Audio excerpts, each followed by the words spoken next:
Oke. Jadi kita santai saja. Santai aja. Oke.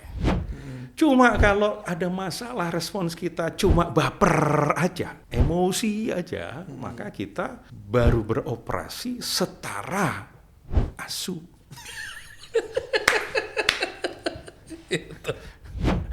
Semacam itulah cara kerja pikiran kita. Itu di NLP. Neurosemantics itu lebih dari itu. Dan itulah yang disebut dengan high level of mindfulness. Oke. Yaitu yang menghalangi kejeniusan, merasa dirinya biasa-biasa saja. Artinya ada belief yang menutup potensi dia untuk sebetulnya semakin soleh seseorang, semakin menggunakan ayat-ayat suci untuk excuse dirinya. Jangan terlalu serius, karena when you get serious, you get stupid. Susah ya kalau ngomong sama guru tuh ya, udahlah ya.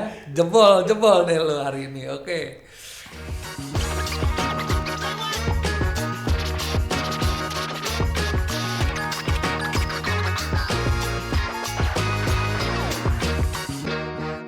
Welcome to Big Thinkers, guys. Hari ini gue seneng banget karena hampir almost 2 years ya. Akhirnya gue bisa kedatangan sosok di depan gue, bisa dibilang he's my teacher, he's my mentor, he's also my friend and brother.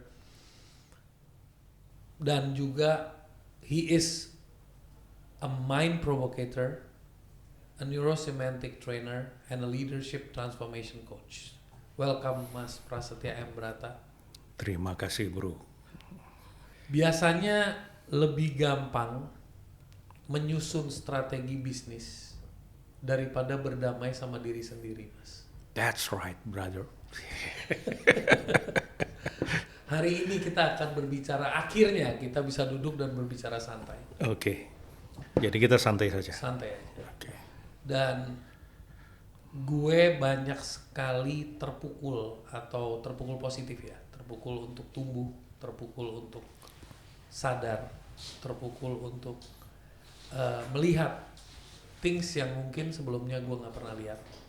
Thanks to you, thanks to your class Leadership Inside Out. You pukul yourself. Iya. Not me. Iya betul. Your training material make me pukul myself. Maksa. Oke. Nah, yang gue penasaran, Mas Bro, adalah di saat semua orang ngomongin leadership itu about memimpin, memimpin tim, memimpin perusahaannya. You focus inside out. Dan kata-kata yang selalu ngomong ya, kamu memimpin diri kamu atau kamu dipimpin oleh diri kamu gitu. Bisa di-sharing nggak? Oh ya bisa saja. Iya. Masalahnya mau atau enggak kan? Iya. Saya mau. Mau asik. Ya pada dasarnya kita semua ini kan diberikan Tuhan. Makhluk yang diberikan Tuhan dengan segenap sumber daya potensi modal untuk kita kelola, untuk kita bawa ketika memasuki pintu gerbang yang bernama kelahiran di dunia, berbatas waktu, kemudian kita berjalan, ngapain di sana, di dunia ini ngapain, nah, nanti kita bahas kalau masih ada waktu. Yeah. Tapi pasti ada tujuan kenapa kita diturunkan ke dunia dengan segenap potensi ini. Yeah. Untuk mencapai satu tujuan penciptaan kita sebagai manusia, berbatas waktu kemudian memasuki pintu gerbang yang bernama kematian, setelah itu next mission. Okay. We don't know, tergantung sistem kepercayaan kita kan, di Islam, di Hindu, di Kristen, boleh jadi berbeda-beda, tetapi tujuannya nanti kembali ke Tuhan. Dari Tuhan kembali ke Tuhan. Kalau di Islam itu kan inna lillahi, semua itu dari Tuhan, wa inna ilahi roji'un, kembali kepada Tuhan. Kalau mereka yang tidak mengenal konsep Tuhan, biasanya film-film barat itu kan from ash to ash. From ash to ash. Ya, dari debu kembali kepada debu, dari tanah kembali kepada tanah. Nah, sehingga karena kita yang diberi amanah sumber daya tadi, maka kita sesungguhnya sejatinya fitrah kita itu kan memimpin, Oke. to lead ourselves. Nah, maka pihak pertama yang kita pimpin sebelum siapa-siapa adalah diri kita sendiri. Makanya di dalam sebuah perusahaan misalnya ada 1.000 orang, pemimpinnya ada berapa, bro? Ultimate pemimpin satu. Oke. Tapi pemimpinnya mungkin bisa banyak, supervisor, manager, general manager. Pemimpinnya itu ada 1.000. Karena 1.000 orang itu Karena memimpin 1.000 diri. orangnya di dalam perusahaan itu memimpin. Minimal kalau mereka yang sudah nggak punya anak buah lagi, gue memimpin diri gue untuk memahami visi misi program kerja perusahaan dan memimpin diri gue untuk mau dipimpin oleh atasan gue. Oke. Atau gue punya kuasa juga untuk abai dengan visi misi perusahaan, abai dengan perintah-perintah atasan. So hakikatnya kita adalah pemimpin. Start dari memimpin diri kita sendiri. Kita tidak bisa memimpin orang lain lebih dari memimpin diri sendiri kok. Kita pengen orang lain manut sama kita, nurut sama kita. Nih kerja lu bagus nih, capai target segala macam. Tapi ketika kita ini pengen diet, tapi melihat Tarsok. pisang goreng, terintimidasi, kemudian akhirnya menyerah dengan nafsu pengen makan pisang goreng, padahal itu sudah jadi program untuk dihindarkan atau diatur waktunya. Artinya, bagaimana mungkin kita bisa memimpin orang lain? Wong diri sendiri saja ngeyel, bahkan menolak perintah-perintah kebaikan dari diri kita sendiri. Gimana coba? Lu kapan menyadari itu? Umur berapa lu menyadari itu? Itu kayak di IG atau TikTok gitu. Umur berapa Anda Iya. tahu? Ya ketika belajar tentang kepemimpinan diri di neurosemantics. Apa yang membuat sosok seperti Prasetya Brata mendalami neurosemantics? Maksudnya apa yang mendorong pada saat itu? Apakah masa-masa berkarir, terus corporate dorong untuk training, atau ada kepenasaran kayak I want to know more about people, I am interested to know more about people? Apa what drive you sampai menjadi seorang coach trainer impacting others? Suatu ketika saya ditugasi oleh direksi sebuah kelompok perusahaan untuk memimpin sebuah yayasan yang di sana itu ada sekolah tinggi dan ada juga training center. Nah, ketika saya masuk sebagai ketua yayasan waktu itu, chairman, kemudian saya melihat, oh ini kok nggak ada kompetensi, core competence.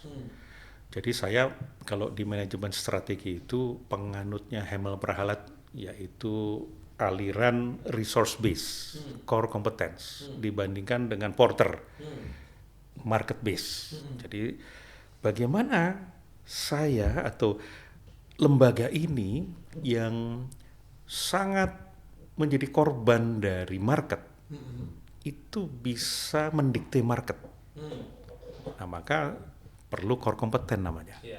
Maka saya mulai menata dari membangun core competence yang menjadi alasan mengapa perusahaan-perusahaan, orang-orang mau training di tempat saya. Nah, akhirnya saya mulai bagi-bagi tugas dengan tim. Kamu dalami sales, kamu dalami kecerdasan emosi, kamu dalami macam-macam lah teknik ini. Nah, saya juga pengen ngedalami sesuatu. Nah, saya ingat saya dulu pramuka, suka sekali mengamati dan mengembangkan orang. Cari-cari apa ya? Oh ya, saya pernah dikirim oleh perusahaan untuk ikut sebuah training 2 hari, itu namanya NLP. Nah, saya Yahoo, waktu itu belum ada Google ya, mau ngasih Yahoo, searching di Yahoo, saya ketemu neurosemantics. Nah, ini NLP nih. Tapi kok neurosemantics, saya bingung kan. Akhirnya ikut dan ternyata neurosemantics adalah advance dari NLP. Nah, sejak itu saya mulai mendalami, tertarik, melihat potensi di sana dan apply to self, sehingga karir itu semakin cepat. Menjadi direksi termuda dan akhirnya selesai juga termuda. pensiunan termuda juga. Wow. Maka turunan dari atau kembangan dari neurosemantics itu kan macam-macam. Bisa untuk organizational development, bisa untuk communication, bisa untuk terapi, bisa untuk sales, bisa untuk coaching, bisa untuk thinking, counseling. Nah, disitulah kemudian saya, selesai dari eksekutif di bidang HR director, kemudian saya berkarir full time di training and coaching dengan neurosemantic based. Apa perbedaan yang sangat eksplisit yang dirasakan sama Mas Bro waktu ikut NLP terus ikut neurosemantic? Buat teman-teman yang mungkin yang lagi nonton yang sekarang kan banyak banget ya di internet tuh kayak nawarin kelas NLP, kelas ini, tapi neurosemantic nggak banyak. Tidak banyak. Iya. Ya. Karena memang belum banyak trainernya di Indonesia. Iya. Karena menjadi trainernya susah ya, setengah mampus at some point. Karena sebagai gambaran kalau NLP kelas di Indonesia itu ada yang 2 hari, ada yang 4 hari, ada yang 5 hari, ada yang 7 hari. Nah, neurosemantics itu practitioner-nya itu 9 hari. Kalau di NLP masternya itu 7 hari juga, di neurosemantics itu 14 hari. Trainernya kalau di NLP rata-rata 5-7 hari, di neurosemantics itu 16 hari. Jadi memang betul lebih panjang. Nah, apa bedanya? Ilustrasi saja ya. NLP fokus kepada strategi bagaimana sesuatu itu dilakukan dengan excellence. Strategi itu dengan mengutak-ngatik yang namanya representasi dalam pikiran. Oh, ini bukan anak SMA berarti kalau istilah representasi, artinya gambaran, theater of mind, bioskop pikiran. Jadi kalau misalnya supaya saya tidak, misalnya saya ini sangat jengkel, kesel dengan sebuah kejadian atau nggak suka sama Brunil misalnya. Maka yang saya lakukan di NLP adalah saya edit gambar, suara, sensasi, baunya Brunil di dalam pikiran saya. Wah, gue nggak suka nih wajah Brunil kayak gini. Gue lebih suka kalau wajahnya kayak George Clooney, gitu. Walaupun nggak rela gue ya. Gitu. Siap. Terus? Atau gue pengen lucu deh kalau ngadepin lu. Akhirnya gue ubah jadi kayak badut. Gitu. Kemudian suara lu yang agak-agak berwibawa itu gue ubah jadi kayak Donald Bebek. Bau lu itu bau bawang bombay itu misalnya dari India, gue ubah jadi bau Christian Dior atau biar gue tuh nyaman gitu. Nah, maka dalam pikiran gue, lu tuh kayak yang dalam pikiran gue, sehingga respons gue, perasaan dan kata-kata, ucapan, tindakan gue itu akan sesuai dengan map dalam pikiran gue, theater of mind gue. Berarti apa yang kita imajinasikan itu di memori kita, itu yang kita tarik keluar, di layar pikiran kita edit, kita store lagi. Ibarat kayak ngedit konten lah ya. Betul. Kita kasih filter, kita kasih kumis yang lucu-lucu. Nah, semacam itulah cara kerja pikiran kita. Itu di NLP. Neurosemantics itu lebih dari itu. Itu juga. Tetapi kita menganggap itu kan lebih ke P3K, jadi lebih ke pertolongan pertama saja. Karena setelah itu pertanyaannya, apa makna Sunil bagiku? Rasa tidak sukaku ini, dia sedang memberi maksud baik apa, memberi pesan baik apa kepadaku tentang Sunil atau tentang peristiwa yang kita nggak suka. Jadi di balik emosi itu ada makna, ada pesan. Misalnya, ya ini adalah challenge untukku memisahkan antara Sunil sebagai being dan Sunil sebagai doing. Aku nggak suka Sunil itu sebetulnya orangnya atau perbuatannya. Pasti perbuatannya. Mungkin Sunil pernah minjem duit sama gua nggak dibalikin. Maka yang aku tidak suka adalah perbuatan nggak ngebalikin duitnya itu. Maka pesan bagiku adalah bagaimana aku memberi konsekuensi kepada perbuatan yang aku sukai dari Sunil dengan tetap mencintai seorang Sunil. Itu diajarin di neurosemantics. Itu neurosemantics. Wow, itu deep, bro. Betul. Nah, makanya dia menjadi advance dari NLP. Tapi NS ya NLP. Yeah, it's part. It's part of it, but it's more lebih ini ya, lebih extended. Iya. Jadi kalau kita belajar NS, otomatis kita belajar NLP. Oke. Kalau kita belajar NLP, kita masih perlu waktu lagi untuk belajar NS. Oke. Di Leadership Inside Out, gue masih ingat ada session di mana lu ngejelasin kita itu bisa merubah state kita. Dan ada beberapa matrix di kepala kita yang perlu kita siapkan, dan itu sebenarnya automatically secara autopilot sudah jalan karena kita nggak menyadari. Yang gue pengen understand di sini kata-kata matrix, kayak orang bilang living kayak film Matrix lah. The matrix is powering you, or are you aware of the matrix? Matrix itu berasal dari bahasa Yunani yang artinya matris, rahim, womb.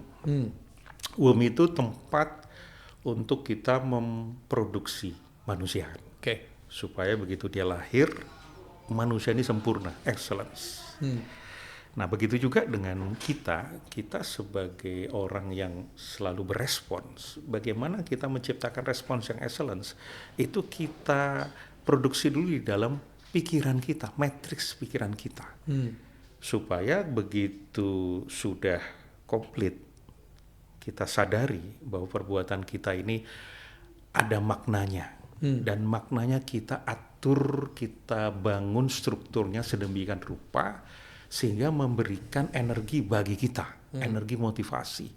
Di situ ada tujuannya, niat, intention. Ada sampai dengan highest intention. Ini sebetulnya gue nyiram kembang atau sekedar mandi misalnya. Gue mau mandi nih. Apa sih tujuan gue mandi? Banyak orang yang bekerja seperti robot, beroperasi seperti zombie. Dia begitu saja, nggak tahu apa ini. Pokoknya gue minum aja. Tapi begitu kita, minum. Apa makna air putih nih bagiku? Oh, ini membuat aku sehat. Apa makna ketika aku sehat? Aku bisa berpikir lebih jernih. Maknanya lagi aku bisa produktif. Artinya apa kalau aku produktif? Aku bisa bermanfaat bagi orang lain. Apa artinya ketika aku bermanfaat? Aku berarti bisa ikut memberikan kebaikan kepada dunia dan mencapai tujuan penciptaanku sebagai manusia. Manusia itu tujuan utamanya adalah bermanfaat, berguna, memberi value added kepada orang lain. Apa artinya kalau aku sudah bisa itu? Artinya aku sudah memenuhi hidup secara utuh dan memenuhi fitrahku sebagai manusia. Apa artinya itu? Tuhan ridho padaku. Apa artinya ketika Tuhan ridho? Ya mungkin aku akan diganjar hidup di surga. Apa artinya surga? Masih bisa itu. Begitu kita dapat sesuatu yang penting, yang tinggi, coba rasanya gimana sih? Itu highest intention. Itu highest intention. Setiap pikiran ada rasanya. Bagaimana rasa ketika diridhoi Tuhan? Bagaimana rasa ketika bisa bermanfaat? Bagaimana rasanya ketika kita sehat, kita produktif? Kalau rasa itu jadi satu, masuk ke tubuh kita, bayangkan minum air putih itu sudah berbeda kan? Bukan sekali. Hanya sekedar, dan itulah yang disebut dengan high level of mindfulness. Itu baru meaning, intention, self. Itu baru dua matrix, baru dua poin ya, meaning sama intention ya. Dua dimensi dari matrix. Self. Siapa saya yang minum air putih? Air putih ini menjadikan diri saya siapa? Ketika saya diridhoi Tuhan, menjadikan diri saya siapa? Identity kita akan kaya, akan jernih di sana. Akan muncul diri kita yang berdaya. Kemudian power. Power itu kompetensi. Apa knowledge dan skill yang saya sudah punya dan perlu saya punya untuk saya minum air putih? Kemudian dengan siapa saya minum air putih? Atau siapa yang terlibat dalam air putih ini ada di tempat saya dan saya minum? Saya bisa menghargai asisten saya yang menyediakan ini. Bahkan di sini saya menghargai tadi siapa yang menyediakan ini kan. Saya menghargai banyak orang yang terlibat dalam peristiwa sederhana dari hidup saya. Iya. Kemudian itu udah berapa? Udah 4. Meaning, Intention, self, power, others, kemudian time. time. Kapan saya minum air putih? Berapa kali saya minum air putih? Setiap kali minum air putih, berapa lama saya minum air putih? Kemudian world, di mana saya minum air putih? Dan state, dengan rasa yang seperti apa saya minum air putih? Rasa kebersyukuran, rasa Dan nyaman. kita selama ini nggak beroperasi di 8 dimensi itu karena kita udah autopilot, jadi kayak mati semuanya, nggak ada awareness-nya gitu. Kita persisnya sedang dipimpin oleh matriks yang tercipta tanpa kita sadari. Oke. Yang disodorkan oleh orang lain, makna yang disodorkan oleh orang lain, tujuan yang disodorkan oleh orang lain, inkompetensi kita yang terjadi selama ini. Oke. Maka dengan menyadari matriks tadi, kita mengambil alih pikiran kita, otomatis mengambil alih perasaan kita, mengambil alih respons-respons kita, dan itu menjadikan kita mengambil alih kehidupan kita. Kita menjadi khalifah, menjadi pemimpin bagi hidup kita sendiri, dan kita siap bertanggung jawab. Jadi kalau ada yang bilang ini barusan dari penjelasan Mas Bro ini membuat gue, berarti sebagian besar orang itu jadi penumpang tanpa tahu tujuan. Begitu udah masuk kesadaran, dia jadi driver dari dirinya sendiri. Ya. Dia jadi supir dari kendaraan dia. Kalau nggak dia jadi penumpang dari kendaraan dia. Dia nggak tahu who is the driver, dia nggak tahu where it's going gitu kan. Dan apabila matriks ini merupakan jawaban itu berarti respons atas pertanyaan-pertanyaan hidup. Maka ketika ini kita yang bikin, kan kita mau menanggung jawaban kita sendiri kepada pertanyaan hidup. Dengan kata lain, mau menanggung jawaban, bertanggung jawab. Oke. Karena ini punya saya loh. Ini saya yang bikin. Coba bayangkan kalau maknanya disodorkan oleh orang lain. Tujuan saya kerja disodorkan oleh orang lain. Tujuan saya kuliah di sini karena papa saya, maksa saya. Saya nggak bisa bertanggung jawab. Karena Tapi awal-awal kan memang kita kita memang tidak punya kesadaran dari umur kecil, memang kita disodorkan. Betul. Nah, ketika kita punya kesadaran itu, maka itu menjadi milik kita. Kita siap bertanggung jawab dengan hidup kita. Oke. Lu sering ngomong. Sepertinya wajah lu semakin serius ini. Enggak, gue lagi masuk, gue jadi ingat. Jangan terlalu serius, karena when you get serious, you get stupid. Iya. Susah ya kalau ngomong sama guru tuh ya, udahlah ya. Jebol deh lo hari ini, oke. Anyway, lu sering ngomong, kita itu manusia yang sedang beroperasi sebagai kadal. Kita nggak sadar kalau kita tuh beroperasi sebagai manusia seutuhnya. Ya itu barusan. Iya, makanya berarti ini semua matrix, dengan kesadaran ini semua basic, baru kita benar-benar jadi manusia. Jadi manusia, karena kita sadar nih 8 matrix ini. Betul. Kesadaran akan 8 matrix itu kan hasil kerjaan neokorteks kan. Sementara kalau kita jalan begitu saja tanpa kesadaran, ya kan sama dengan binatang. Iya. Nah, lu bisa jelasin nggak kenapa lu bisa mengeluarkan statement kita tuh kayak kadal? Beroperasinya. Ya. Sebetulnya ini merujuk ke teori lama tahun 60-an, The Triune Brain. Ya. Walaupun sekarang sudah banyak teori-teori baru tentang brain, tetapi itu masih relevan lah untuk pelajaran kita. Kan katanya manusia itu diberikan 3 kategori fungsi brain. Pertama sebagai reptilian brain, kemudian mammalian brain, dan kemudian neocortex, human brain, thinking brain. Nah, manusia sebagai makhluk yang diberikan reptilian brain, ya sebagaimana reptil kadal, ular, apalagi komodo, biawak, cicak, jenis-jenis reptil itu dia responnya 5 F. fight, flight, freeze, feed, cari makan, dan F, reproduksi. Iya. Nah, tentu kalau reptilian beneran, ya begitulah kehidupan kita. Nah, kita manusia, karena kita juga diberikan otak reptilian, maka sebagai reptilian kita perlu excellence kan. Kita perlu bisa jaga diri, bisa fight, bisa flight, bisa cari makan, bisa reproduksi. Survival lah ya, lebih ke survival. Ya. Itu untuk survival. Tetapi kalau kita menghadapi berbagai macam masalah hidup, respon kita hanya 5F itu. Gebrak meja, lari. Maka sesungguhnya kita beroperasi baru setara kadal. Setara kadal. Nah, yang kedua itu kan ada mammalian brain. Anjing, kucing, lumba-lumba, macan gitu. Dia punya fungsi yang pertama ke emotion. Coba bandingkan antara induk cicak yang anaknya dibunuh dengan harimau yang anaknya kita bunuh. Cicak ngapain? Diem aja, cuek aja. Tapi begitu kita ambil anak harimau, kita bunuh anak harimau, maka yang mati ada dua kan?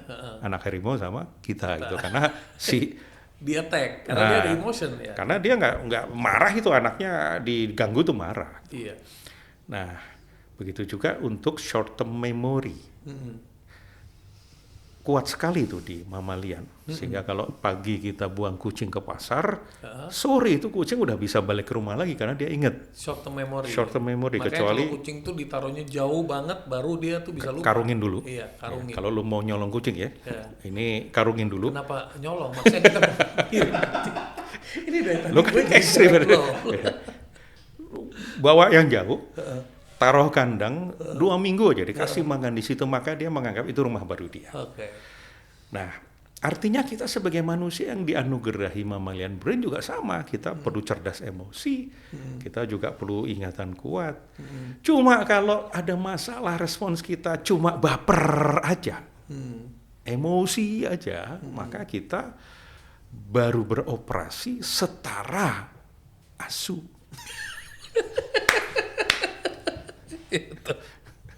Karena itu satu-satunya mamalia. Salah satunya mamalia. Nah, maka sebagai manusia ada bagian otak yang lebih besar yang diberikan Tuhan, yaitu neokortex. Itu thinking brain. Fungsinya pertama dia refleksi, tafakur, berpikir. Kedua to create, kreatif, mencipta. Dan ketiga moral dan ethics. Jadi kalau mau beroperasi sebagai manusia, setelah yang dua ini kita excellence, maka kita perlu berpikir terhadap masalahnya, menciptakan solusinya yang etis dan bermoral. Dan sedangkan kebanyakan orang di level reptilian dia belum excellence, di level mammalian dia belum level excellence, dia masih autopilot nih, terus dia mau coba upgrade di level thinking. Nah, tapi responnya masih kalau nggak kayak reptil, kalau nggak kayak mamalia gitu. Nah, ini bukan hierarki atau bukan leveling, tapi ini kan sistem. Jadi setiap manusia itu kalau mau jadi insan kamil, manusia yang baik, itu yang mengoperasikan ketiganya ini secara bersama-sama dan seimbang. Ada orang yang reptil aja, yang berantem aja, ada yang baperan aja, tapi nggak mikir. Nah, itu juga nggak beroperasi secara utuh kita sebagai manusia. Ada orang yang mikir, tapi kalau ditekan ya diem aja, jadi korban mulu. Ya akhirnya kita juga nggak utuh sebagai manusia. Maka kita perlu ketiga-tiganya itu seimbang. Cuma masalahnya sekarang selama ini banyakan yang 1 sama 2-nya saja kan, reptil sama mamaliannya, yang ini tidak dilatih. Nah, kalau di Maslow, ini kita padankan ya. Ini menurut analisis saya ya. Maka reptilian brain itu kaitannya sama yang level pertama dan kedua kan, physiological needs dan security needs, survival. Kemudian yang mammalian itu terkait dengan social dan esteem. Nah, neocortex itu terkait dengan self-actualization. Apa itu self-actualization? Self-actualization adalah bagaimana manusia mengeluarkan segenap potensi yang dimiliki oleh dirinya untuk hasil terbaik. Banyak di antara kita mengira kita ini hanyalah setetes air dari besarnya lautan. Padahal sesungguhnya Tuhan sudah menciptakan kita. Kita ini adalah samudra yang bentuknya setetes air. Artinya kita sudah diberikan potensi yang cukup untuk survive, untuk mencapai tujuan-tujuan kebaikan kita. Cuma selama ini kita menghalangi diri kita sendiri. Menutup diri kita, belajar untuk menutup diri kita, merasa tidak mampu, merasa tidak layak. Jadi yang kita selama ini tanpa sadari adalah belajar menutup, bukan membuka malah ya. Bukan mengeluarkan segenap. Iya. Kita kita mentraumakan diri kita sendiri dengan trauma masa lalu yang kita sebut kemudian sebagai inner child yang terluka. Kita dihalangi oleh pikiran-pikiran toxic belief, limiting belief. Macam-macam yang menghalangi kita itu. Nah, tugas kita sekarang adalah mengeluarkan itu semua, lapisan-lapisan penutup, supaya kita keluar potensi terbaik kita, supaya kita jadi manusia. Mas Bro, percaya atau tahu atau eksis sebenarnya inner child tuh eksis apa enggak sih? Inner child, orang bilang inner child trauma, it's just, apakah itu hanya terminologi? Inner child itu adalah metafora dari memori kita tentang masa lalu yang di sana ada peristiwa, kemudian ada pemaknaan, yang pemaknaan itu menimbulkan perasaan tertentu yang tidak nyaman yang kita namakan sebagai luka. Maka sesungguhnya inner child itu ciptaan kita. Oke. Nah, suatu ketika ada yang datang ke tempat saya, Pak, saya ini baru menyadari ternyata selama ini saya ada inner child, Pak, yang terluka di dalam diri saya. Dia mau menjelaskan kenapa dirinya itu seperti itu. Dia mau menjelaskan kenapa diri dia itu ya begitu. Dia tidak bisa berkata tidak, kemudian dia diam saja ketika suaminya KDRT segala macam lah gitu. Kemudian saya tanya, sejak kapan ibu menyadari ada inner child yang terluka, Bu? Sejak setahun belakangan ini. Loh, setahun belakangan ini? Dari setahun lalu ibu tahu ada inner child dan sekarang ibu masih bicara tentang inner child. Berarti selama ini diapain? Dirawat. Dipelihara.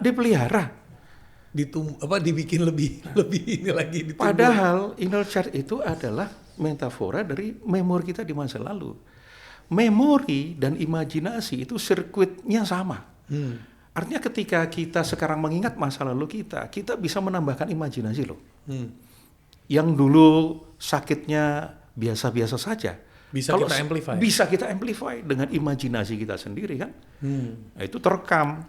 Itu adalah map kita di masa lalu yang kalau kita nggak update, sesungguhnya kita sedang memutar-mutar film tentang masa lalu yang menyakitkan itu, sehingga kita sebenarnya tidak trauma dengan masa lalu, tapi we traumatize ourselves with our map, own map. Jadi kita kayak ngeplay mapnya itu, kita play film itu, putar-putar terus.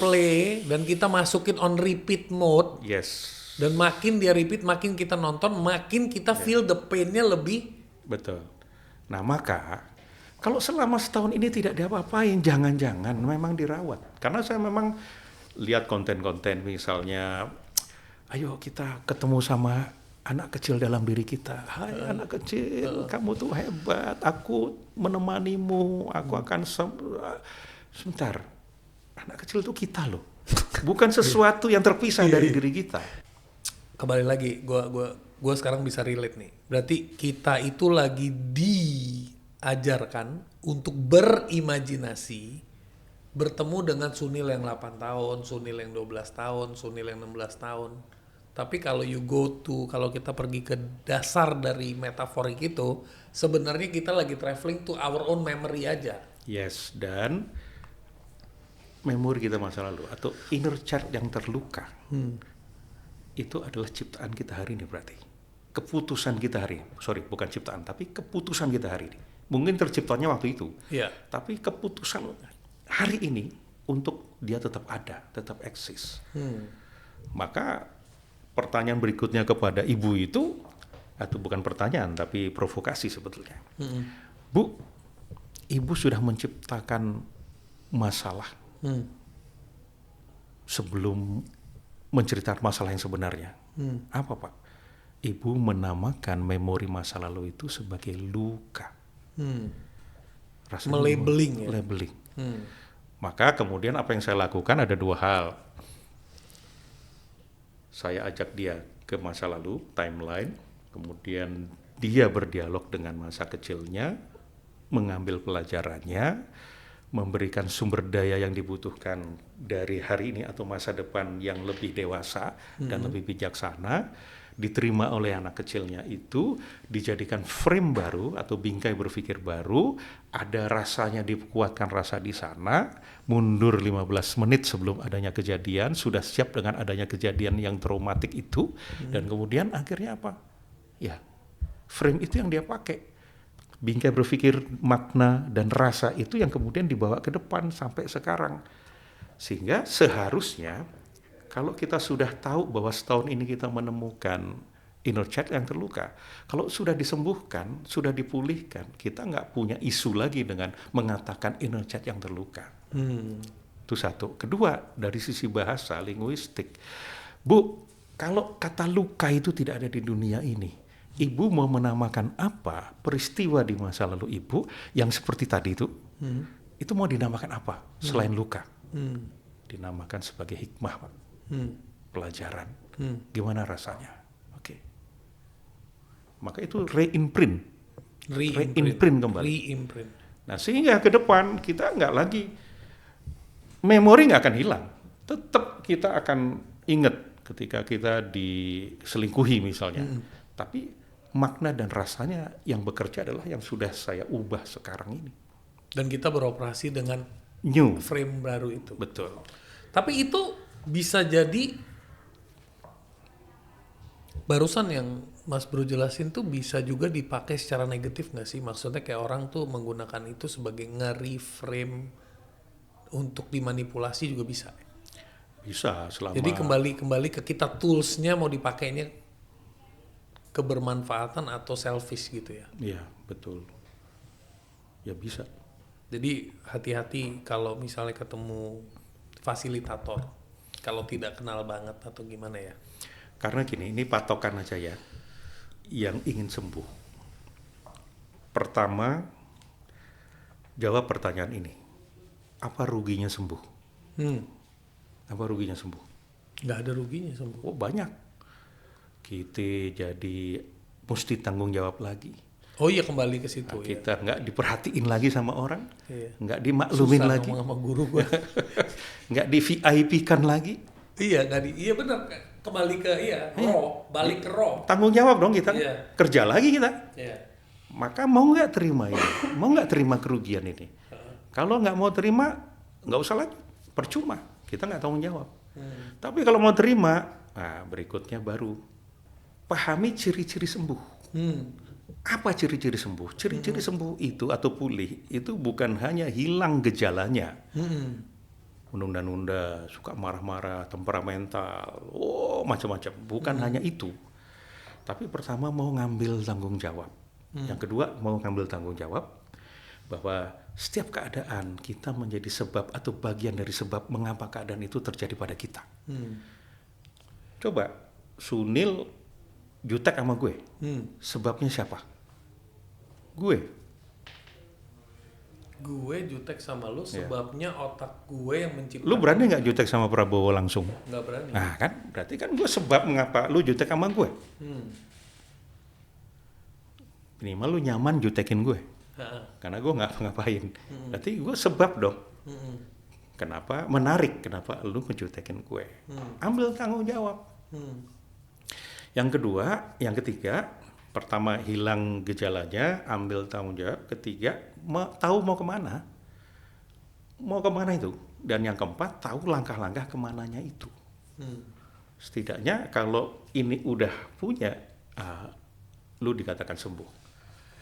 Oke, jadi konklusinya orang yang bilang saya Pak Pras tolong bantu saya punya kendala ini atau saya punya kesakitan ini, saya pengen disembuhkan.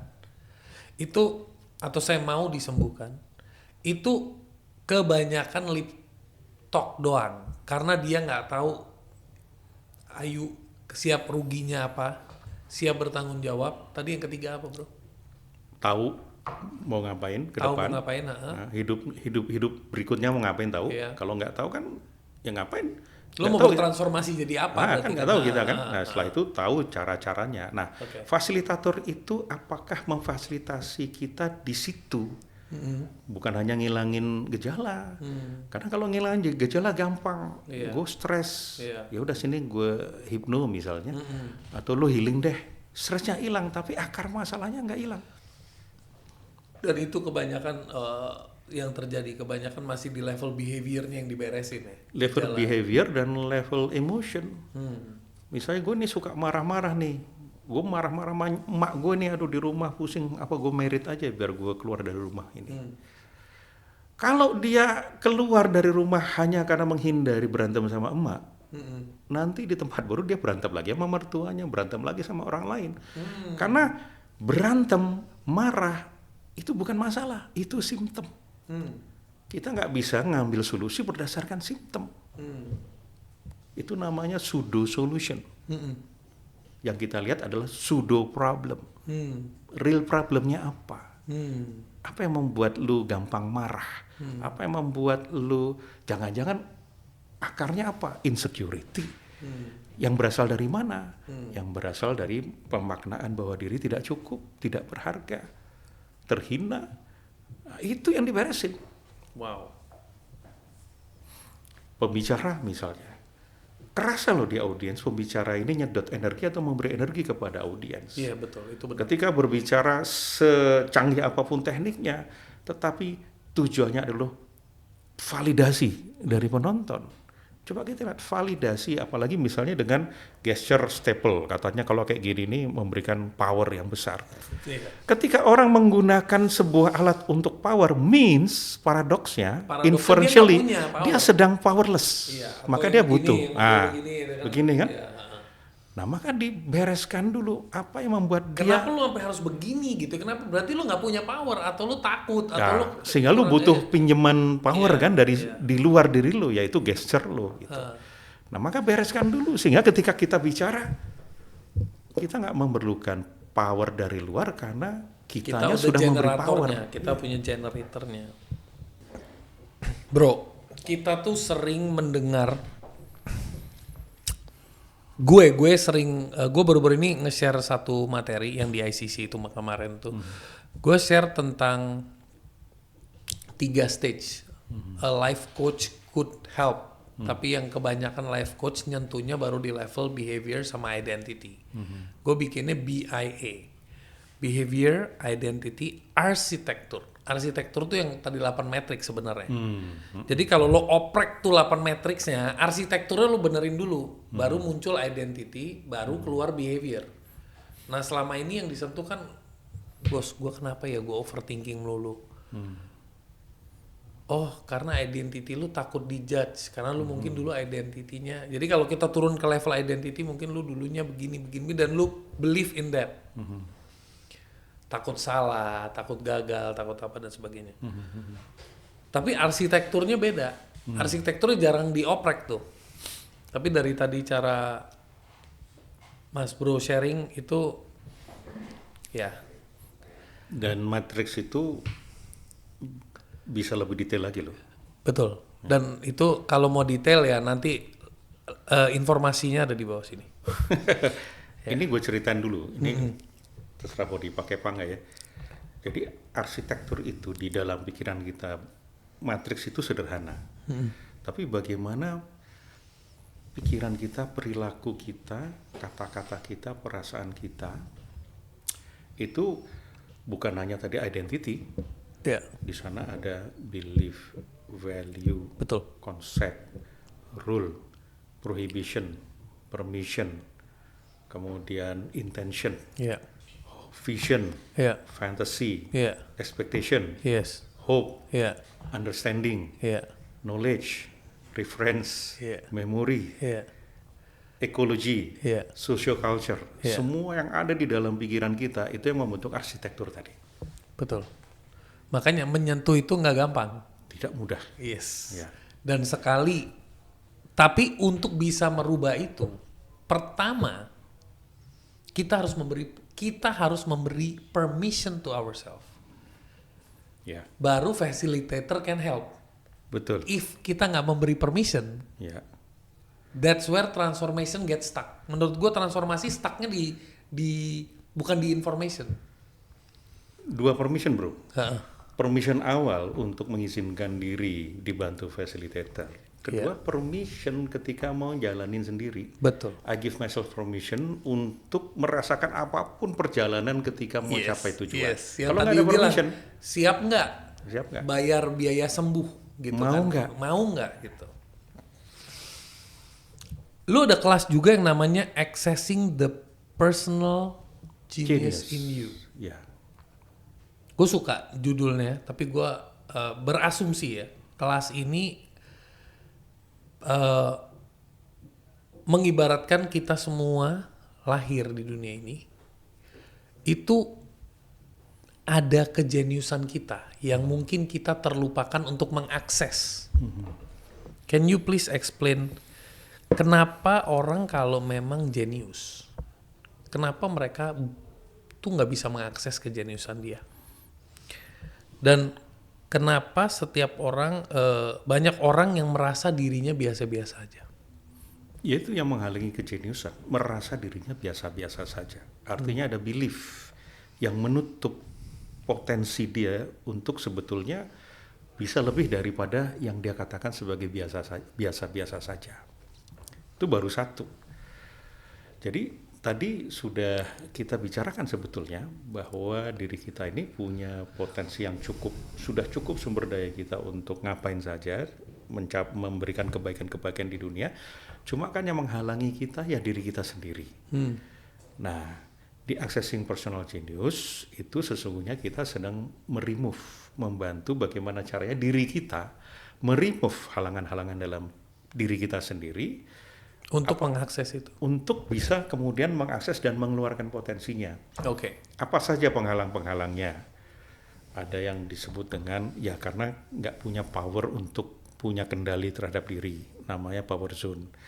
Tidak memiliki keberhargaan diri yang unconditional, sehingga dia terhalangi karena dia meletakkan atau menghubungkan harga dirinya dengan sesuatu di luar dirinya, apakah kesuksesan, pencapaian, tepuk tangan, validasi orang. Nah, itu kita kembalikan lagi bahwa keberhargaan diri itu tidak tergantung dari apapun. Kita sudah berharga kok. Kemudian ada bagaimana belief yang limiting itu kita ubah menjadi supporting belief. Kemudian bagaimana kita memberikan kenikmatan pada setiap kegiatan kita. Jadi para juara sejati itu tidak buy in dengan no pain no gain. Sebab setiap pain bisa nikmat kok. Setiap pain bisa nikmat. Bisa nikmat. Nah, itu caranya di dalam kelas itu. Kemudian bagaimana kita membersihkan apa-apa sampah-sampah dalam pikiran kita, namanya cognitive distortion, konsep yang keliru. Gue nggak suka nih angka-angka. Nah, itu menghalangi dia untuk menjalankan tugas membuat laporan kan. Nah, ini kan konsep. Iya. Kita sendiri yang menciptakan di masa lalu, ini kita Iya. bereskan. Iya, gue nggak suka kerjaan administratif, gue tipenya ini, gue nggak suka technical, gue tipenya ini, gue ini gitu. That's konsep. Konsep. Is just konsep. Makanya kenapa kita santai saja ketika ada perbedaan pendapat dengan orang. Itu konsep kok. Dan kita punya bad relationship dengan konsep. Padahal it's just a konsep. Nah, kemudian ada trauma masa lalu, ada mental block, ada dragon dalam diri kita. Kemudian bagaimana kita punya gap antara knowing dan doing. Sehingga kita NATO, cuma ngomong doang, tidak terwujud itu yang namanya target-target. Kemudian bagaimana kita memiliki inner motivation, pendorong energi yang disebut dengan intentionality. Kemudian bagaimana kita mampu fokus sehingga laser beam fokus, what you focus on will grow kan. Nah, banyak yang kita terhalangi untuk kita fokus itu. Nah, kemudian bagaimana masih ada excuse. Kenapa lu nggak nge-gym? Hujan lebat. Itu excuse atau reason, alasan atau dalih, kebenaran atau pembenaran. Nah, kita yang paling tahu. Semakin pintar seseorang, semakin canggih juga pembenarannya, excuse-nya. Semakin soleh seseorang, semakin menggunakan ayat-ayat suci untuk excuse dirinya. Nah, itu kita bereskan. Ini resikonya ya. Iya. Jadi itu downside-nya. Itu hal-hal yang nanti kita sendiri punya kemampuan untuk memberesi itu. Kalau itu semua nggak ada, maka kita akan mudah mengeluarkan kejeniusan kita. Jenius itu adalah ketika kita betul-betul full kerja di situ, flow seperti tenggelam, kita fokus, kita nikmat di sana, kita bergerak. Akhirnya apa? Karena prosesnya sedemikian rupa jenius, hasilnya juga akan ngikutin. Outputnya jadi Yang ngikutin. itu yang dia bilang deep work, flow state. Sebenarnya ini semua di adalah situ. terminologi itu di situ. Dan memang manusia bisa akses itu cuma sesekali pada umumnya. Misalnya ada yang lagi tengah-tengah kerja dengerin musik, dia langsung kayak in the flow state. Ya.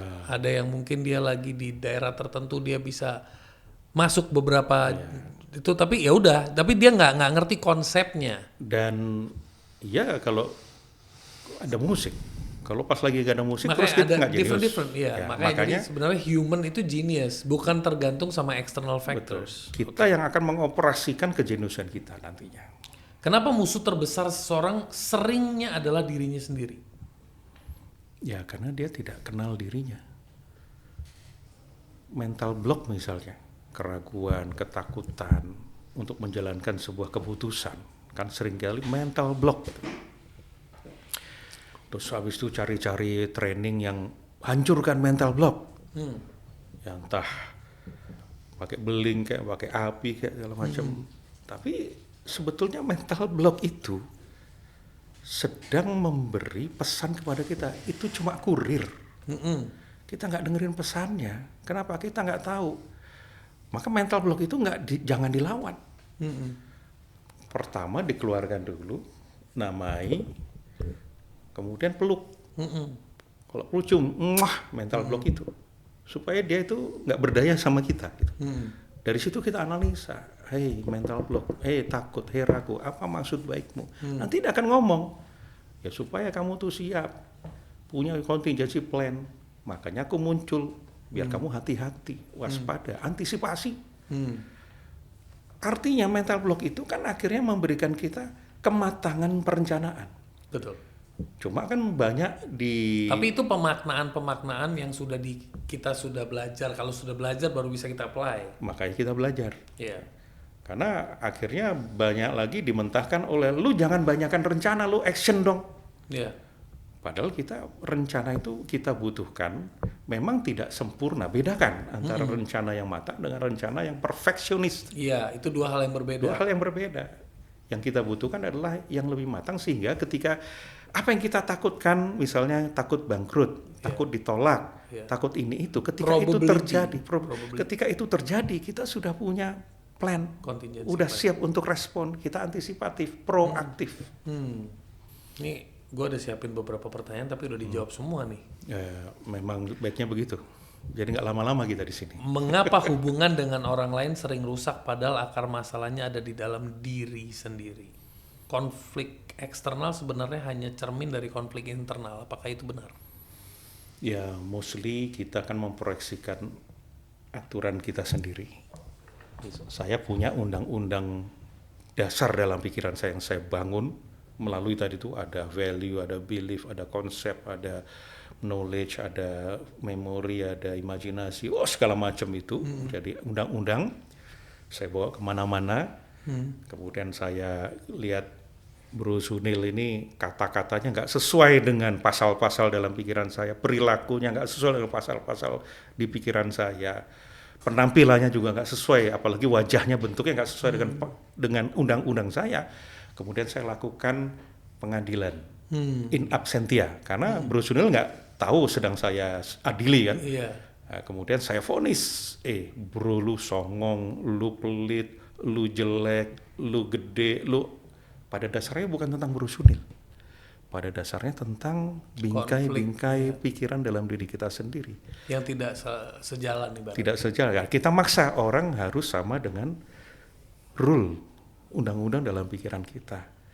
Nah, kalau kita paham tadi, mengenali diri kita, akrab dengan diri kita, ya samalah Panji Sang Petualang itu kenapa kok santai banget sih, gampang banget bermain-main sama ular, memimpin ular-ular itu. Kenapa? Karena dia paham ular-ular itu dengan sangat utuh.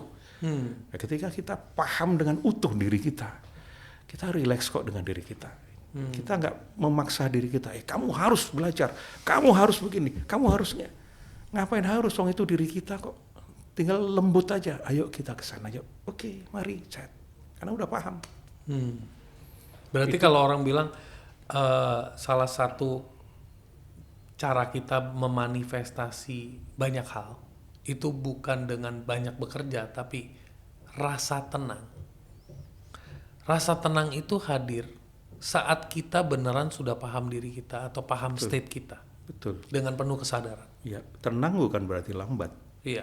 Valentino Rossi itu 300 km per jam bawa motor, tenang kan? Karena dia udah paham. Bedain tenang sama lambat. Bedain tenang sama lambat. Relax sama lambat. Wow.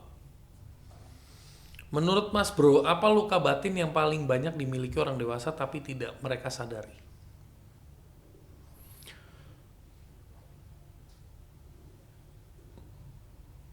Apa luka batin?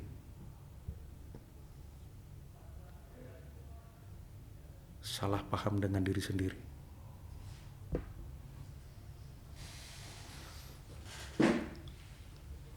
Ada konsep yang namanya true self. Ada konsep yang namanya false self, the opposite. Kenapa banyak orang lebih nyaman hidup dengan false self? Why is that? Jawabannya sudah ada pada kalimat Bro Sunil kan. Kenapa banyak orang nyaman hidup dengan false self? Karena Karena nyaman. Karena true self itu ketika ke dunia kita beroperasi dengan true self itu kan banyak benturan. Iya. Kita jujur, sekeliling kita manipulatif, korupsi. Kemudian kita silaturahmi, mendingan mager aja di rebahan aja, scrolling. Doom scrolling sekarang. Maka self yang kita bangun akhirnya jadi terkait dengan tadi tuh, apa luka batin terbesar itu adalah ketika kita self yang ini mengkhianati diri sejati demi tepuk tangan, demi penerimaan orang, demi kenyamanan. Padahal kita hidup bukan untuk nyaman. Nyaman itu bukan tujuan. Nyaman itu alat. Kita hidup bukan untuk nyaman, tapi dengan nyaman. Dan dengan nyaman itu bisa kita ciptakan. Sebagaimana Payung Teduh itu kan bikin lagu itu. Buat apa takut pada lara ketika rasa dapat kita cipta. Iya, betul. Makanya ada yang bilang happiness is temporary because you drink, you get a new stuff, you are happy, but joy is from within. From within, through north. Through self dan through north. Okay. Karena gini bro, coba aja lu happy mendapatkan uang hasil korupsi. Bisa happy tapi tidak tenang, tentram, joyful. Nggak damai lah ya. Damai juga masih bisa di-orchestrate, berdamai. Kalau seseorang ingin mengubah hidupnya bro, apa yang harus diubah lebih dulu? Skill, mindset, habit, identity, atau cara memaknai pengalaman hidup? Makna Identity itu bagian dari mindset, bagian dari bingkai berpikir. Nah, kalau di semantik memang hanya sampai bingkai berpikir. Tapi kalau di spirituality itu masih ada self behind-nya. Yaitu kalau di Islam apakah dia nafsul ammarah, nafsul lawamah yang sadar, atau nafsul mutmainnah yang sudah tenang. Maka jiwa yang kembali kepada Tuhan itu adalah jiwa yang tenang. Ini yang akan membuat frame kita, bingkai berpikir kita, warnanya apa? Beningkah atau hitamkah dari jiwa? Dan setiap agama punya mekanisme sendiri untuk menjangkau itu. Menjangkau itu ya. Wow. So actually religion is also a mechanism. Ya. Bedakan religion dengan spirituality. Yes. Spirituality adalah pertanyaannya. Religion adalah jawabannya. Saya bertanya akhirnya bertanya menyentuh spirit saya. Saya ini siapa? Saya ini dari mana? Saya mau kemana? Ngapain saya di dunia? Itu kan pertanyaan spirituality. Makanya they say spirituality is seekers. Yeah. They ask. They ask. Yeah. Then religion gives answer. Sekarang tinggal milih mana yang paling make sense. Iya. Mau Hindu, mau Islam, mau Kristen, Buddha. Menurut lo, apa kebohongan terbesar yang manusia ceritakan kepada dirinya sendiri?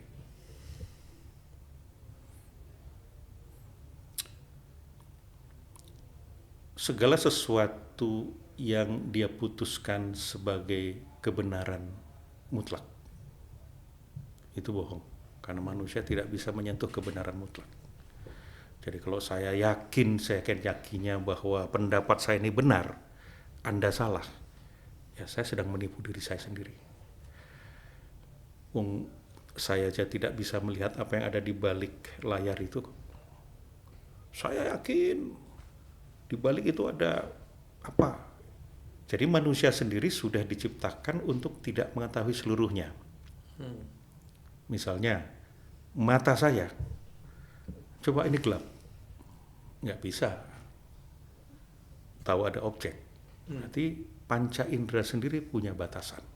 Saya tidak bisa melihat apa yang di balik punggung Bro Sundin. Berarti ada wilayah unsought, unheard, unsensed, unsmelled, untasted, unknown. Mosok kita bisa mengatakan sesuatu itu pasti benar. Tapi kan ada orang bilang, gue bisa lihat tuh di belakang lu ada yang lagi nemenin lu kemana-mana lu pergi. Ya wallah malam. Ya sepanjang saya meyakini itu benar, itulah kebenaran kita. Tapi bisa juga nggak meyakini kan. Apa nggak ada apa-apa. Ya, ketika itu kebenaran internal Anda hancur dari kebenaran internal saya. Nah tinggal kita bangun kebenaran yang disepakati apa. Selama nggak bersepakat ya tidak. Ya itulah kebenaran. Kalau hari ini ada jutaan orang Indonesia yang sedang merasa stuck, which is yes banyak ekonomi and everything, merasa kehilangan arah, merasa hidupnya seperti jalan di tempat. Apa satu pertanyaan yang paling ingin Mas Bro tinggalkan untuk mereka? Seandainya malam ini Anda tidur, kemudian Tuhan menciptakan keajaiban, dan karena Anda tidur, Anda tidak tahu bagaimana keajaiban itu terjadi, dan apa keajaibannya tidak tahu. Tapi ketika besok pagi Anda bangun segar, melihat segala sesuatu berbeda dan ajaib, maka pertanyaannya, apa pikiran Anda yang berbeda dari semalam? Ditanya balik. Iya, kan apa pertanyaan kepada mereka? Itu apa yang berbeda dari semalam? Artinya kalau sekarang kita melihat stuck, gelap, Toto besok dapat job misalnya gitu. Terus apa yang membedakan gitu? Apa yang membedakan? Saya waktu kesini, ini true story. Waktu kesini tadi di jalan, tiba-tiba ingat seseorang yang dia ya pasti dia sedang membutuhkan uang. Aku kebetulan baru dapat ini, ya oke, kalau gitu aku udah, tapi aku nggak mau cuma-cuma. Aku rencana mau transfer dia sekian untuk belajar sesuatu. Dia ngajarin aku. Gak ada 10 detik. Tiba-tiba ada telepon dari bupati. Mas Pras, ini saya sedang sama bla bla bla bla bla. Ini saya rekomendasikan kelasnya Mas Pras. Kemudian ngomong langsung, nanti saya hubungi ya, saya dapat referensi bagus nih dari Pak Bupati. Gitu. Oh ya, terima kasih. Nah, apa yang terjadi ya? Saya mikir, saya mau transfer dia sekian dalam pikiran, tiba-tiba dibalas dengan kebaikan, masih dalam kata-kata memang kan? Iya. Tapi ini sebuah kebaikan. Iya. It's a respond to what your good thoughts is. Yeah. Universe respond. Ya, dulu waktu kita COVID juga begitu. Apa kebaikan yang perlu aku ciptakan ketika COVID ini? Itu aja. Tiba-tiba banyak rezeki-rezeki yang berseliweran. Maka kalau sekarang stuck, gelap, diem, mikir apa yang berbeda, dan lihat apa yang terjadi setelah itu. Yang nggak tahu itu kan kuasa Tuhan. Betul. You pernah bilang kita sebagai manusia itu, kita itu selalu merasa gagal pada umumnya ya. Tapi kita harus belajar untuk menggagalkan kegagalan. Itu kalau dielaborasi apa? Kita gagal menggagalkan kegagalan. Am I right or wrong? Iya, karena kita selalu digerakkan oleh makna-makna. Maka ketika kita gagal, yang mengagalkan kita, yang makna kita sendiri. Kita memberi makna kepada kegagalan, sehingga makna itu membuat kita gagal menggagalkan kegagalan. Maka ya cek makna. Makna itu dari definisi, dari pemetaan. Yang gagal itu apa? Saya atau rencana saya? Saya atau tindakan saya? Yang gagal adalah bukan saya, karena saya diciptakan untuk berhasil. Oh, kita menghina Tuhan dong kalau manusia itu merasa gagal. Yang gagal itu hanya perbuatan karena kurang skill. Perbuatan dan kemauan. Nah, skill dan kemauan. Berarti komplit ya, skill dan kemauan. Ubah kemauannya, ubah skillnya, tingkatkan skillnya, lakukan hal yang berbeda. Kalaupun waktu itu kita juga nggak yakin ini bisa berhasil, enggak, lakukan saja. Lama-lama kan kita dapat ilmunya, tahu, dan akhirnya fine tuning, merefine tindakan kita. Seberapapun kita mengalami apa yang kita sebut sebagai kegagalan itu, lama-lama akan membawa kita kepada tujuan. Kecuali kita berhenti di tengah jalan, itulah kegagalan sejati. Makna yang membuat kita berhenti, sehingga kita gagal menggagalkan kegagalan. Wow. Bro, pertama gue mau ngucapin deepest thanks udah ngajakin untuk berpartisipasi di TOS. Meskipun abis ini bakal dibejek juga. In a nice way, of course. You will shape me. Bisa ceritain nggak latar belakang why TOS Ideas akan dibuat di September ini? Dan apa manfaatnya buat orang yang hadir dan juga buat yang nanti sharing. Dan the background idea of that. Ini terjadi setelah komunitas kita, namanya komunitas provokasi, itu menyelenggarakan pagelaran teater Gatot Kaca Stres waktu itu 2016, 2017. Kemudian kita mencari lagi apa kegiatan yang membuat anggota ini belajar, bertransformasi, bertumbuh, berubah sambil memberikan manfaat kepada orang lain, kepada publik. Nah, muncullah ide mengacu kepada TED Talk. Cuma waktu itu supaya tidak sama dengan TED Talk, ya kita yang lebih less formal. Dan kemudian ini kan anggota komunitas provokasi banyak juga yang speakers, trainers, coach. Bagaimana mereka memiliki ide-ide yang bisa mengubah audiens, mengubah orang, tetapi dengan cara yang mirip TED Talk, tapi lebih meaningful, Lebih meaningful, lebih dalam, gitu. lebih dalam, Lebih substansial, or maybe more authentic. more authentic. Maka kita ingin membuat bagaimana seorang speaker ini memiliki next level public speaking, not just rata-rata public speaking gitu.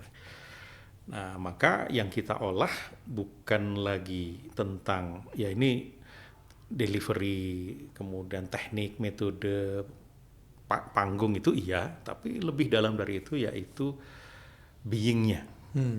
Jadi bagaimana dia memiliki jiwa yang sudah tidak punya insecurity, inferiority, bahkan abundance, sehingga meluhurkan audiens, tidak menggunakan panggung ini untuk meluhurkan dirinya, untuk glorifikasi dirinya, tetapi memberikan manfaat sepenuhnya kepada audiens berupa ide yang membuat dirinya berubah, yang kalau diikuti oleh audiens atau ada audiens yang ingin melaksanakan ide itu juga duplicable, jadi implementable. Tapi disampaikan dengan sesimpel itu, sesimpel itu, dan dalam waktu 12 menit. Kalau TED itu mungkin 15-16 menit. 18-an menit. 18 menit, kita hanya 12 menit. Tujuannya apa? Supaya orang itu berlatih untuk berpikir yang substansial, menginti. Karena kita terbiasa ngomong yang intinya sebenarnya cuma 10 menit tapi ngomongnya sejam. Muter-muter sampah, fillers, segala macam. Sehingga ini menggambarkan bahwa kita mengartikulasikan kejernihan pikiran kita. Ya, bagaimana mungkin pikiran kita atau komunikasi kita akan jernih kalau di sini ruwet. Maka ada hubungannya antara being dan doing-nya. Nah, ini kita latih beberapa bulan dan akhirnya ingin menampilkan sebuah penyampaian ide di panggung yang betul-betul untuk audiens yang disampaikan dalam 12 menit. Ini bukan seminar, ini bukan workshop, ini bukan training, ini bukan kuliah, ini bukan khotbah, dan ini bukan motivational speech, seminar, dan bahkan bukan sales speech. Apa? Daily conversation style yang menginti. Dan apa yang didapatkan oleh audiens selain juga kejelasan ide yang bermanfaat, juga bisa membenchmark ini next level public speaking. Dan TED Talk itu dalam bahasa Inggris. Dan bahasa Inggris kita endorse untuk bahasa Inggris yang paling mudah untuk dipahami orang. Yang dalam bahasa Indonesianya namanya ProTalk. Kalau TOS Ideas dalam bahasa Inggris. Dan aturannya adalah make it as simple and as impactful, and as authentic as possible. Through personal story, personal journey, personal story. Ada berapa speaker nanti di situ? Untuk tahun ini saya kira, saya lupa ya, 12 atau 13. Sepertinya, around that much ya? Ya, sepertinya 12. Dulu yang pertama kali 21 speakers. Nah, sekarang 12 saja. 12. Karena nanti ada diselingi dengan penampilan bernyanyi, menari. Jadi tidak sekedar So it's aja. Actually TOS Ideas adalah a meaningful, it's a panggung of a meaningful sharing, tossing ideas to the audience that change, that can bring transformational experience. Yes. Wow. And you are the one of that speaker. Yeah. Thank you, Pak Pras. Thank you. So I see you in TOS Ideas tanggal 26 September. The tickets can be bought here.